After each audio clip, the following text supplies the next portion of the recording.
معركة ثأر الأحرار، قراءة في الأداء السياسي والعسكري. وضعت معركة ثأر الأحرار أوزارها بعد 5 أيام خاضت خلالها المقاومة الفلسطينية مواجهة عسكرية للرد على قيام العدو باغتيال قادة سرايا القدس جهاد غنام وطارق عز الدين وخليل البهتيني عبر عملية عسكرية استهدفتهم بشكل متزامن فجر 9 مايو. تمثلت دوافع الجانبين السياسي والأمني الإسرائيلي في عدة تداعيات. أولاً، تآكل الردع وتصاعد جرأة المقاومة في ضوء جولتي التصعيد في رمضان أو رداً على استشهاد الأسير خضر عدنان. ثانياً، تطورات المشهد السياسي الداخلي والانهيار غير المسبوق في مؤشرات استطلاع الرأي لكتلة اليمين عموماً وحزب الليكود خصوصاً. ثالثاً، الحصول على معلومات عن خلية للمقاومة في جنين تعمل على تطوير صواريخ، وخلية في رام الله تتدرب على تسيير طائرات دون طيار لتنفيذ عمليات في العمق الإسرائيلي واتهام غزة بذلك. في ضوء هذه الدوافع تم اتخاذ القرار بالمبادرة العملياتية، وكانت محكومة بمجموعة من الاعتبارات أهمها: أولاً، تحقيق صورة نصر واضحة من الضربة الأولى. ثانياً، عدم الذهاب إلى مواجهة واسعة. ثالثاً، مواجهة قصيرة وسريعة وخاطفة. رابعاً، تحقيق الفصل بين الساحات والفواعل. خامساً، الحذر على صعيد الخسائر البشرية. وبناء عليه وقع الاختيار على عملية الاغتيال المركزة ضد قيادة الصف الأول لسرايا القدس بضوء عدد من الأسباب. السبب الأول، جولة التصعيد الأخيرة عقب استشهاد الأسير خضر عدنان.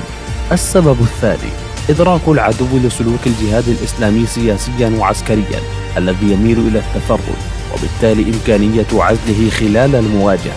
السبب الثالث، الضعف العملياتي لدى منظومة الجهاد الإسلامي أمنيا وعسكريا، والذي راكمته مواجهتي أغسطس 2022 ونوفمبر 2019. تطورات المشهد الميداني خلال المعركة. جرى التوافق في الغرفة المشتركة على سقف محدد للرد على التصعيد بالكم والكيف، فاستراتيجية المقاومة تقوم حاليا على مبدأ مراكمة القوة والاستنزاف المدروس. لم تلتزم سرايا القدس بما تم التوافق عليه في حينه، وتجاوزت السقف المحدد. جرت سلسلة من التقييمات أشارت إلى إطباق معلوماتي واستخباراتي على قيادة الجهاد. فجر الثلاثاء جرى توجيه ضربة متزامنة لقيادات سرايا القدس، وبناء عليه جرى انعقاد مباشر لقيادة الغرفة المشتركة للتوافق على آلية الرد وشكله. ما قدمته قيادة الكتائب لدعم وإسناد الجهاد الإسلامي على صعيد الميدان والتوجيه فاق التوقعات، مما دفع الناطق باسم سرايا القدس لشكر جهودهم خلال المعركة. العدو كان حذرا من اغتيال المدنيين خوفا من اتساع نطاق المواجهة، وعلى الجانب الآخر رفع الاحتلال مستويات التأهب الأمني والعسكري إلى أعلى درجاته، وذلك لتمرير مسيرة الأعلام التي شارك فيها وزراء وأعضاء كنيست من الائتلاف الحكومي، وعلى رأسهم وزير الأمن القومي المتطرف إيتمار بن غفير. تحولت مسيرة الأعلام بعد معركة سيف القدس إلى محطة للمفاصلة بين الشعب الفلسطيني والمشروع الصهيوني، حتى أصبح مجرد عقدها بمثابة إنجاز أمني وعسكري لإسرائيل. الصراع في القدس وعملية تهويدها لن تنتهي بمعركة عسكرية واحدة في الوقت الراهن، خاصة أن المسيرة هي مظهر إعلامي ومعنوي منتمي لاستراتيجية التهويد التي تشمل هدم البيوت ومنع البناء الفلسطيني الجديد في القدس، وتفكيك البنية الديموغرافية للفلسطينيين، وجعل الأحياء الفلسطينية مختلطة، وأسرلة التعليم الفلسطيني، ومنع المؤسسات الفلسطينية من التواجد في القدس.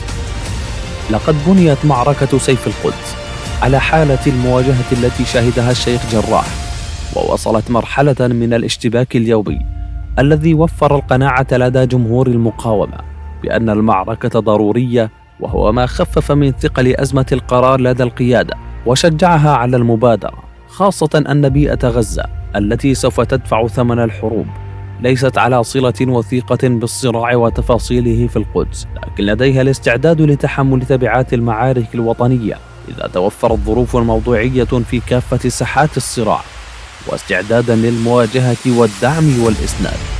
كل ما تقدم هو ضمن تهيئة الظروف الموضوعية التي يجب العمل عليها في الضفة الغربية والقدس المحتلة وتصعيد المواجهة فيها، ويبقى القرار الآخر في ظروف المواجهة خاضع لتقدير قيادة المقاومة عن توفر ظروف وشقوق في السياسة الدولية أو الإقليمية أو تراجع في بيئة العدو السياسية يسهل تحقيق نتائج سياسية وإنجازات ميدانية من المعركة.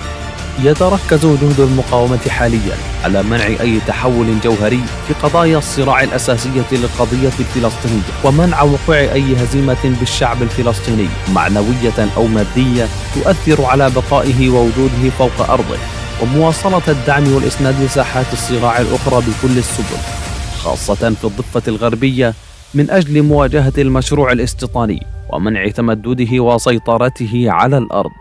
إلى ذلك حققت الكتلة الإسلامية فوزا تاريخيا بانتخابات مجلس طلبة جامعة النجاح الوطنية في نابلس، وحصدت الكتلة التي مثلتها قائمة فلسطين المسلمة 40 مقعدا في مجلس الطلبة، بينما بلغت نسبة المشاركة الإجمالية بالانتخابات 69.83% من إجمالي عدد الطلبة. جاء هذا الفوز الكبير ليؤكد انحياز شعبنا والتفافه الرصين حول خيار المقاومة في ظل التحسن المتصاعد والملحوظ في بيئة المقاومة، كما أن الفوز بهذه الظروف يعد استثنائيا، فبينما خاضت الكتلة الانتخابات بإمكانات متواضعة وواجهت عراقيل كبيرة داخل الجامعة وخارجها، كانت كل إمكانات السلطة وأجهزتها الأمنية والمؤسسات العامة والبلديات مسخرة لخدمة الشبيبة وحملتها الانتخابية. أكدت نتائج انتخابات مجلس الطلبة على التراجع في التأييد الشعبي للسلطة ولخياراتها السياسية، وتصاعد حضور المقاومة في المقابل، لا سيما في مدينة نابلس التي قدمت عددا من خيرة شبابها في مواجهة الاحتلال خلال الشهور القليلة الماضية.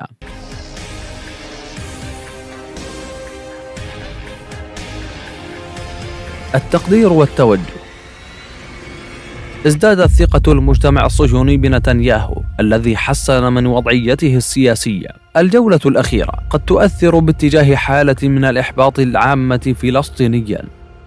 العلاقة والرؤية مع الجهاد الإسلامي في غزة تكاد تكون متطابقة ومنسجمة مع قيادة حماس، مع الإشارة إلى وجود قرار لدى الجهاد في غزة بعد جولة أغسطس الماضي بعدم الذهاب مطلقا إلى جولات منفردة بعيدا عن الغرفة المشتركة. هناك توجه لدى قيادة حماس في غزة خلال المرحلة القادمة مبني على ضرورة تعزيز الغرفة المشتركة للاضلاع بأدوار أكثر تحديدا على صعيد إدارة المواجهة مع الاحتلال وفق استراتيجية محددة تشمل الجوانب الأمنية والسياسية والعسكرية. من المهم الإشارة إلى أن تكرار مثل هذه الجولات التي تفتقر إلى رواية سياسية متماسكة أو لحظة فلسطينية جامعة كما حصل في سيف القدس يضعف تدريجيا مناعة الحاضنة الشعبية لمشروع المقاومة.